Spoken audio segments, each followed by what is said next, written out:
Imagine un monde où tes enfants sont éduqués par des robots. Oui, tu as bien entendu. L'idée peut paraître futuriste, voire dérangeante, mais elle n'est pas si lointaine. Aujourd'hui, la technologie évolue à une vitesse fulgurante, et les motivations derrière l'adoption des robots enseignants sont bien réelles. Les économies de coûts pour les institutions, couplées à l'efficacité et à la constance des machines, poussent les décideurs à considérer sérieusement cette option. Et les réactions ? On s'interroge.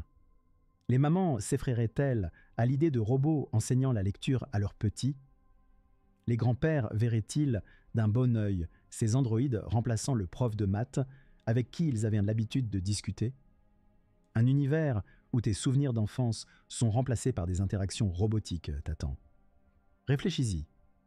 Les cours magistraux de M. Dupuis seraient-ils aussi vivants quand délivrés par une boîte de métal ? Prêts pour ce choc éducatif. Imaginez un monde où nos fidèles enseignants pourraient être remplacés par des androïdes. C'est une perspective qui, on pourrait le dire, suscite autant de curiosité que de scepticisme. Mais passons un peu en revue les obstacles qui nous attendent sur ce chemin pavé de circuits et de silicone. Car après tout, Rome ne s'est pas faite en un jour, et on ne remplacera pas M. Dupuis par C3PO du jour au lendemain. 2025. Les premiers essais en Asie montrent des résultats prometteurs. Mais que se passe-t-il quand ces gadgets high-tech débarquent dans nos écoles rurales françaises ? Le réseau Internet instable et les salles de classe non équipées sont autant de choses trappes qu'il faudra éviter. Si l'on extrapole, envisager une transition mondiale est un défi monumental. Les infrastructures varient considérablement d'une région à l'autre. Pensez à ces zones où le Wi-Fi est aussi rare qu'une journée de pluie au Sahara. Les disparités temporelles ? Une révolution éducative peut prendre des années, voire des décennies, avant d'être pleinement mise en œuvre à l'échelle industrielle. Ajoutez à cela les différences de fuseaux horaires, et vous avez une belle équation à résoudre. Laissons notre imagination s'envoler. Imaginez qu'un jour, chaque pays, et même chaque village, fasse partie de cette version numérique de la salle de classe globale. Pourtant, avant d'atteindre cette utopie technologique, il faudra naviguer entre vieux bâtiments scolaires et nouveaux terminaux numériques. Mais ne nous éternisons pas là-dessus. S'intéresser aux prochaines avancées pédagogiques pourrait bien nous surprendre. Que dirait M. Dupuis si ces cours devenaient réalité augmentée ? À suivre. Imaginez entrer dans une salle de classe en 2030. Derrière un bureau, ce n'est pas M. Dupuis, mais un androïde brillant qui vous accueille. Attendez, pas n'importe quel androïde, un expert certifié en réalité augmentée, prêt à transformer un vers de Molière en une danse lumineuse dans l'air. Seriez-vous prêt à troquer la craie pour des hologrammes ? Vous voyez, avec ces nouvelles méthodes, Jésus ou Jeanne d'Arc pourraient littéralement entrer dans votre salle de classe. La transition ne se fait pas sans risque, bien sûr. Les tests préliminaires en Scandinavie, en 2028, montrent que certains élèves deviennent, disons, trop enthousiastes à l'idée de manipuler des dragons numériques pendant les cours d'histoire médiévale. Et que dire des failles technologiques ? Un virus informatique et voilà Jeanne transformée en rockstar électronique. Pourtant, au-delà des paillettes numériques, se cache une question plus profonde. Où est passée l'interaction humaine ? Vous savez, celle où M. Dupuis, d'une parole encourageante, transformait votre journée ? Les statistiques de l'année 2027 indiquent que bien que 75% des élèves apprécient les cours plus immersifs, ils regrettent ce bon vieux sourire complice. Avançons dans le temps. Imaginons un futur lointain, 2040 peut-être. Les enseignants humains ne disparaissent pas, ils se réinventent. Ils deviennent des médiateurs, des guides dans ce voyage technologique. Monsieur Dupuis, qui a pris sa retraite en 2035, reste dans le cœur des élèves. Un mentor virtuel intégré dans le système, son humour pince sans rire, immortalisé. Alors, que dira notre Monsieur Dupuis virtuel à cette perspective ? Peut-être qu'en fin de compte, l'âme de l'éducation ne réside pas seulement dans la technologie, mais dans l'humanité qu'elle nous permet de préserver et transformer. À suivre. Parlons des disparités géographiques, voulez-vous ? Imaginez-vous en Amérique du Sud en 2035. Maria, une jeune élève talentueuse, vit dans une zone rurale où l'accès à la technologie est aussi rare qu'une pizza à la mangue. Tandis qu'aux États-Unis, les élèves étudient déjà avec l'aide d'assistants robotiques, Maria doit se contenter de vieux manuels et d'un tableau noir un peu grinçant. Vous voyez où je veux en venir. Les inégalités sont un obstacle majeur à l'universalisation des robots enseignants. En France, nous pourrions bien avoir des robots qui expliquent Pythagore mieux que jamais, pendant qu'au fin fond de la Laponie, un élève apprend encore grâce à la voix chaleureuse de son enseignant. Est-ce vraiment équitable ? Pour résoudre ce casse-tête, il faut des solutions créatives. Subventions technologiques, programmes de prêt d'équipement et bien sûr, la galloise magique qu'est la coopération internationale. 2029. L'Union européenne annonce un plan ambitieux pour équiper toutes ces écoles de robots enseignants d'ici 2040. Cependant, les sceptiques pointent du doigt les disparités régionales persistantes en matière d'accès au numérique. Et oui, installer des robots brillants dans des salles de classe sombres, ça demande plus qu'un claquement de doigts. Vous imaginez l'ironie ? Oui, les robots pourraient finalement creuser davantage ce fossé éducatif tant redouté. Et si nous ne faisons rien, cette fracture risque de devenir aussi épaisse qu'un volume des Misérables.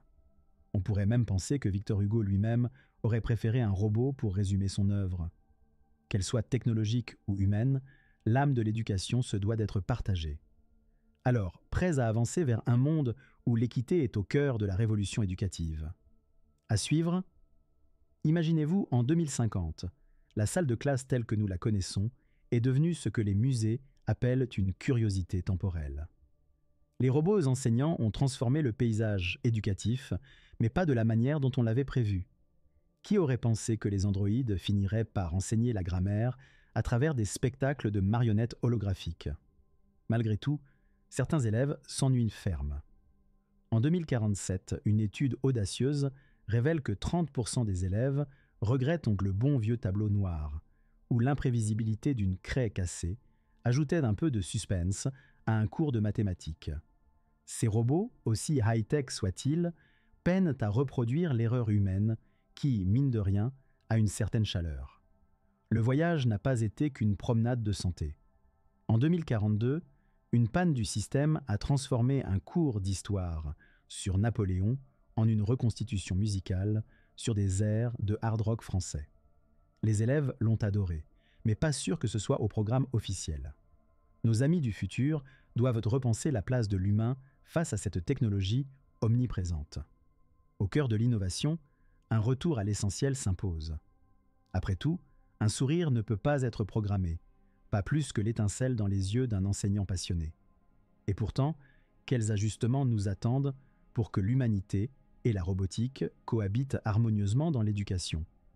En fin de compte, il est peut-être temps de se demander que ferait Mlle Amanda et son robot assistant après un cours de littérature en 2060 ? Peut-être une escapade à l'opéra ? Après tout, chaque révolution appelle à une pause bien méritée pour apprécier la mélodie de la coexistence. À méditer avant de se lancer dans la prochaine phase de cette odyssée éducative. Imaginez, nous voilà en l'an 2070. Les robots dans l'éducation ont évolué au-delà de nos attentes. Mais, surprise, l'enseignement a retrouvé certaines valeurs d'antan. Les tableaux numériques clignotants ont cédé la place à des interfaces plus sobres, et nous découvrons que la simplicité a son charme. Peut-être qu'un peu de tradition n'est pas si mauvais après tout. Prenez l'exemple de Carlos, un jeune Mexicain, qui se promène dans une école moderne. Il consulte l'avatar holographique de son ancien professeur, Monsieur Romero, pour comprendre pourquoi Don Quichotte a lutté contre des moulins à vent. Grâce à cette approche mixte, Carlos apprend à la fois avec le cœur et l'esprit. Vous voyez, les machines peuvent offrir des faits, mais l'humanité donne du sens à ces faits. En 2065, une étude révèle que 60% des élèves apprécient encore le contact humain dans le processus d'apprentissage. Comme quoi, l'ère des robots ne signifie pas nécessairement la fin de l'interaction personnelle. Les écoles expérimentent des groupes de discussion dirigés par des tuteurs humains et les notes montrent une amélioration. Comme quoi, un robot ne peut pas toujours remplacer le bon vieux conseil d'un professeur. En même temps, n'oublions pas que l'innovation bat son plein. Dans un village en Inde, une classe entière assiste à un cours de biologie où les cellules dansent littéralement devant eux, transe technologique à l'appui. Pourtant, dans cette avancée rapide, nos jeunes réalisent que la nature est plus qu'une simulation. À quel moment perdons-nous le fil entre réalité et virtuel ? Finalement, on se demande, peut-être que le voyage des robots dans l'éducation n'était pas de remplacer l'humain, mais de l'élever. Après tout, même dans un monde piloté par l'innovation, le cœur de l'éducation reste humain. L'ère du temps évoluera certainement, mais ce sera toujours une mélodie humaine au centre de tout. Alors, qu'est-ce que tu en penses ?